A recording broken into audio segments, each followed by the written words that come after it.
नमस्कार. लवकरच RT admission 2026 चालू होणार आहे. तर त्याच्यासाठी कोणकोणते कागदपत्र लागते हे तयार ठेवा. मेन म्हणजे जे तारीख येईन ना, जेव्हा केव्हा चालू होईन त्याच्या आधीचेच कागदपत्र पाहिजे. वेळेवर धावपळ करू नका, आधीच तयार करून ठेवा. लागन तुम्हाला मुलाचं आधार कार्ड, नसन आधार कार्ड ते एनरोलमेंट रिसिप्ट भेटते ना त्या आधार केंद्रातून, ते घेऊन या. रहिवासी पुरावा कोणता लागते हे मी तुम्हाला पुढं सांगतो.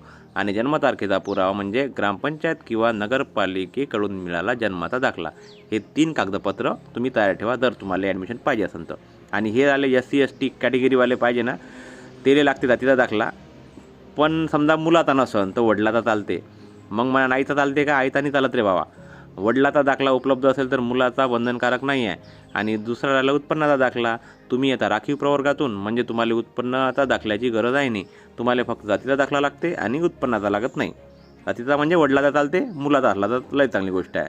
आणि जे आहे ओपनवाले त्याच्यासाठी लागन तर जातीचा दाखला अनिवार्य आहे, नाही उत्पन्नाचा दाखला अनिवार्य आहे. 1 लाखापर्यंत उत्पन्न असलं पाहिजे, त्याच्यापेक्षा कमीच पाहिजे.